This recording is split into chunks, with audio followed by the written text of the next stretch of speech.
Spurs fans, the regular season is over. Time to find out who made the grade.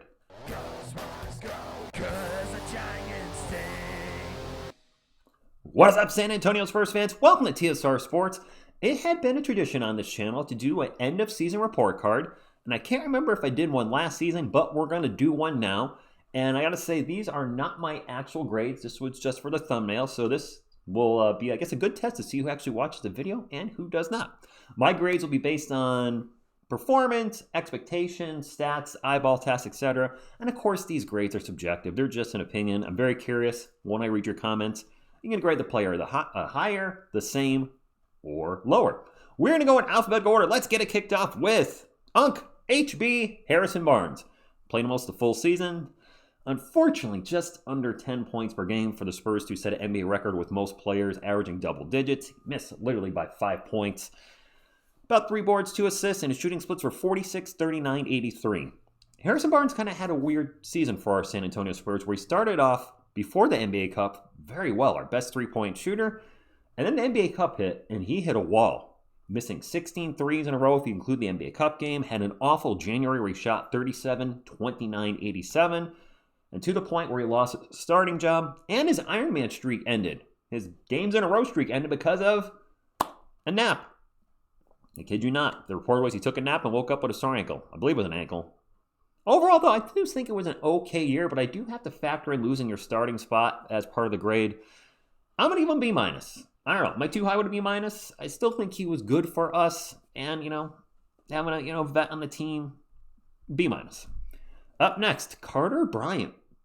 These stats are not going to jump off at you anywhere. 41, 34, 71, 4 points a game. You're going to look at these stats and be like, if you weren't a Spurs fan, you might give him an F just based on that.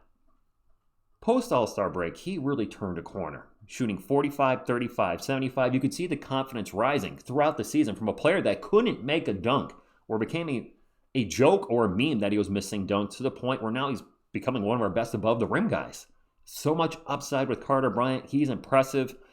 A lot of talk on this channel before when he was drafted about him maybe being Jeremy Sohan's replacement, and I've kind of changed my stance on that. I don't think he's Sohan's replacement because he's not big enough to play the 4, not that really Jeremy was either. I think we're actually seeing Devin Vassell's future replacement. Vassell's a little small to start at the 3, Carter 6'6.5". Obviously a very explosive athlete. I think Carter Bryant will eventually, in a year or two, he'll be the starter over Devin Vassell. What happens with Devin? We'll see. That being said, I'm going to give Carter Bryant a B+. I got to factor in the whole season, but I was very happy with the rookie season. As a 14th overall pick from the Atlanta Hawks, I like it. Stefon Castle, UConn. Castle, 17 points, 5 boards, 7.5 assists, 47, 33, 73. But he was another one of those players that really stepped it up post All-Star break. Stefon Castle's shooting splits were 48, 42. The biggest criticism of his game, right? 3-point shooting, 42 and 76. The defense took such a leap from last year to this year where he's now the second best defender on our team. And usually put on the best player on the other team. Look at Doncic, SGA, etc., etc., etc. One negative I will say, 2 negatives I have with Stefon Castle is the turnovers. They came down as the season progressed, but he can be a little reckless with the ball or loose with the ball. But the other thing that I'd like to see him work on is how many times he hits the floor. This also became kind of a running joke on the channel, not in a good way, but how many times is Stefon Castle going to hit the floor tonight? Constantly hitting the floor is going to get you dinged up. It's going to get you injured. He missed 14 games this year, and it could shorten his career. So I'd really like to see Stefon Castle not hit the floor, being a little more control of his body going into the paint and not going splat so much. I'm going to give him an A-. The turnovers, and it really worries me when he hits the floor a lot. A-. Still a fantastic season, and he's still young. What's his step? 21, 22? A lot to build on. Julian CP3 played all 82 games. I did not realize that until I was putting this video together. 11 points, about 6 boards, 44, 38, 84. That was a pretty decent defender, as far as my eyeball test tells me. It was a big year for Julian CP3. He took the starting role from Harrison Barnes. He also set Spurs records for most 3-pointers in a game, I believe it was 11, and most 3-pointers in a season. That's great. He's inconsistent, and I will say that the clutch free throw shooting sometimes has not been clutch. We did see him miss some much needed free throws at the end of the game for whatever reason. He is on a bargain contract, making $3 million this year. He's got a team option next year for $3 million. I mean, he had a good year. I'm going to give him B+. Darren Fox. Okay, this is where things are getting interesting.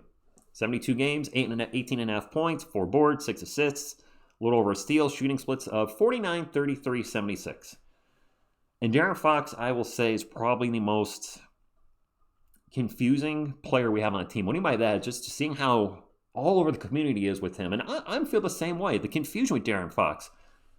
You bring him in. You trade for him. You bring him in. You give him this huge contract. And then he's not the primary ball handler. So you step back and you say, okay, well, the Spurs are planning long-term with Stefon Castle probably the point guard and or Dylan Harper. But then you give him this big contract. So what are we doing? And I'm sorry, but these are not max contract stats. However, I'm fully aware that he's sacrificing his game for the betterment of the team. He's not being that guy that took a zillion shots a game at times with Sacramento. He's found his role at the Spurs. As far as any criticisms of Darren Fox this year, I'd like to see that steal number a little higher. That's a small one. Probably the biggest one I have is there are games he disappeared. And then I do think he falls in love with the three a little bit too much. He's not a great three-point shooter. He was 33% for the year, which is his career average. But post All-Star break, he did the reverse of the guys I talked about earlier. He actually got worse post All-Star break, shooting only 29% from three. It was still a good season. I'm going to give him a B+. Starter on the second place team in the Western Conference and did hit some clutch shots when we needed. Give me Darren Fox a B+. Dylan, you son of a Harper. Those stats might not jump out per se. But let's not forget he's a rookie. And as a rookie, 51, 34, 76 is actually really good. But he was another guy that took a leap post All-Star break, big time. His shooting splits after the All-Star break were 57, 48, 77. I want you to stop and think about that for a second. Since the All-Star break, Dylan Harper, a rookie guard, is shooting 57% from the field and 48% from three. Those are max contract stats. He is much better on defense than I anticipated, a much better finisher in the paint than I would have thought. This is in A. The future is bright for the Spurs and Dylan Harper. Kelvin Johnson. That's my Johnson. I realize he played in all 82 games too. 13 points, 5 boards on 52, 36, 79. Certainly it seemed like there was more effort on defense this year. In the running for 6th man of the year.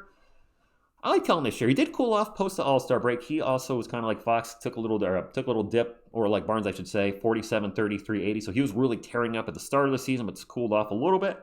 But he's been called the heart and soul of the team. Great locker room guy. He is Spursy with his ranch and his cowboy hats and his animals. He exceeded my expectations. And a really nice thing with Keldon Johnson this season is the trade Keldon talk was at a minimum. Barely heard it. In the 2 prior seasons, almost every day I saw a comment somewhere, trade Keldon. And that stopped. And I got to say that makes it a winning season right there. So for Keldon Johnson, I'm going to go an A-. To be in consideration for 6th man of the year, that's a good season. A- for Keldon Johnson. Corn on the cob, Luke Kornet. 6 boards, 6 assists. You know, he was a solid backup. The best backup we've had probably in years. As far as a starter, he's a backup. And he's been a very good backup. I don't have to say a lot about Luke because I think he was just very solid in his role. And fun to watch, of course, at times, too. I'm going to go Luke a B+. Fantastic backup. When we needed him a starter, it is what it is. Vassell. Yeah, Devin, when I was thinking about Devin's year, 14 points, 4 boards, 44, 38, 82. I was like, it wasn't great. It wasn't bad. He filled his role. It just felt like, a really good, solid role player in the starting lineup. I really wish he could go a season without getting injured because he came into the season saying this is the healthiest I've been in years, and then injuries hit and he still misses 15 games. At some point, he's going to play 75 games or more. I'm going to give Devin a B. I don't know. It felt like, he had a good season.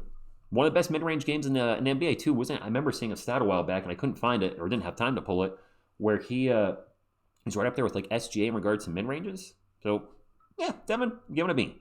Last but certainly not least, Victor Wembanyama. And I have the asterisks on the gameplay because I know I might get some questions on this.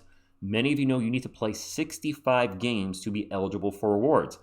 Wemby played in 64 regular season games. However, the NBA Cup game does count towards awards. So for that purpose, he played 65. But statistically, what you're going to see on every page, NBA.com, Basketball Reference, ESPN, whatever, or his basketball card, is going to be 64. 25 points, 11.5 boards, 3 assists, 3 blocks, 51, 35, 83. What can I really say else about Wemby? Defensive Player of the Year, top 3 MVP. This is an A+. He is a young, elite, two-way player. The only thing that's going to stop Wemby is Wemby himself with his health. Otherwise, he's going to be one of, if not the best player in the NBA the next decade. All right, let's talk about some guys I didn't mention because they didn't play enough time, but I want to talk about them real quick. Bismack Biyombo. It was garbage time. Biyombo seems like he's a good locker room guy. He's always part of the dance routine and the fun, beginning of the game having fun. I'm just going to give him a B. For his role as the generally 15th player off the bench, a B. Jordan McLaughlin, you know what? As the third, fourth point guard on the team, I think it was fine off the bench. 43% from 3. I give him a B. Up next, Kelly Olynyk. I'm sorry.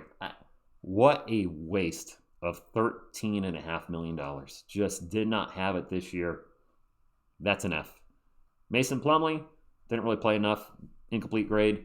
Since he was with us for half the season, Jeremy Sohan, you got waived from your team. Going to give you an F. Lindy Waters III, he was supposed to bring shooting to the Spurs. Shot 44% from 3 in 2023, 24 with the Thunder. For us, he shot 38, 34, 67. I guess I'll give that a D+. As far as our two-way players, David Jones-Garcia was doing great in the G League, but unfortunately got injured and we didn't really see much on the court, so that's an incomplete. Same thing with Harrison Ingram. I think that's it. I might be missing a player or two, but the guys that actually got some playing time, obviously we covered everybody. But we're not done yet. That's the players. We got to rate the coach. Coach Mitch Johnson. I'm very curious where you guys are going to land on this one because we certainly have the group of fans here that do not like Mitch no matter what he does. I think he was really good for us. Maybe great. Sure, mistakes were made here and there, but for his first year of being head coach of the San Antonio Spurs, his first year where it's his team, I'm going to give him an A-. It wasn't perfect, but he's in legit Coach of the Year talk, and I hope he wins it. I'm going to give him an A-. If they win it all, then we'll amend that grade to an A. All right, that's all I got. I'm very curious on this because the community is very divided on some players.